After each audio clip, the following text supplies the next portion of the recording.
why most people are struggling financially is because they're focused on the wrong end of the equation. I was so focused on how to make money because I didn't understand that money follows value. Mm.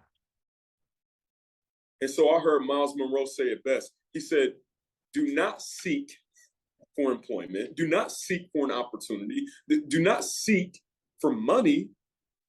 Seek to become a person of value. See, the only reason I get invited on podcasts and get invited to events to speak and all that stuff isn't because I start making a bunch of money.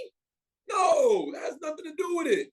Because I know a lot of people that are really, really well off that you would never want to talk to. But because I became a person of value. And when I started to understand that, man, and understand that value is determined by three things. What is the need for what I do? What is my ability to do it? And how hard is it to replace me? And the more I increase in those three categories by one thing, the true, authentic love for people. Because when you love people, you want to automatically become the greatest version of yourself so you can do better for them, so that you impact their lives in a positive way, so that when they see you, they see God. When they hear you, they hear God. Does this make sense? No, this definitely makes a lot of sense. And I want to ask, kind of just from this interview and just speaking for you and, just throughout the different interaction, I can tell you spend a lot of time investing in yourself, it's a lot of time, growing yourself. So I want to ask, how do you continue to invest in yourself? What are things that you I'm sure you're at a very comfortable state in your life, you don't need to necessarily be on this podcast, you're good, but what allows you to continue to invest in yourself, continue to want to there's something better. I have to better myself, not about the money, but just me as a human being. Yeah, curiosity, man. That's a simple answer. For me, it's curiosity. And I think it's so funny how, as kids, we're programmed to be conformed to this world. Literally, we're programmed to do what the world needs us to do to fit their whatever it is. Their box, right? I remember when I was young, there used to be a saying. It said, "Oh, curiosity killed the cat." Yeah. Right? You remember hearing that? Yeah. Curiosity.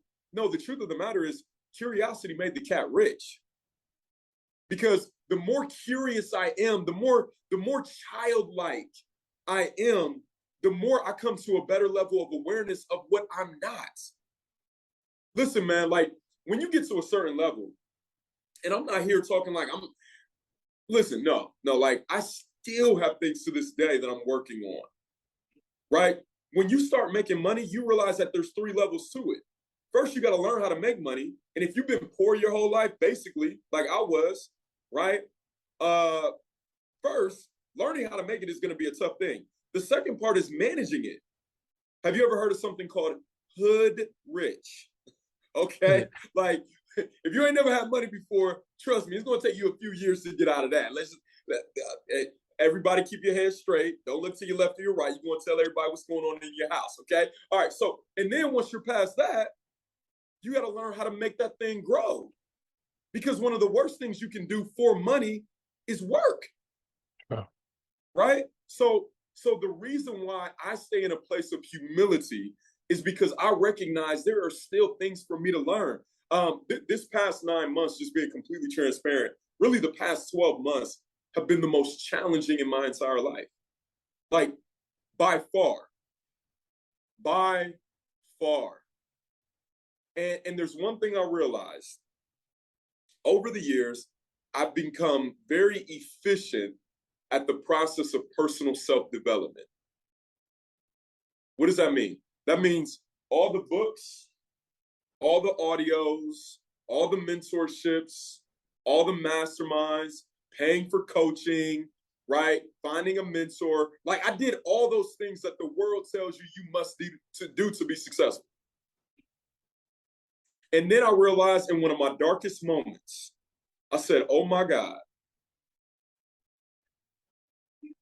the reason I'm here is I've been looking for partnerships, for strategies, for systems, for books on how to build wealth.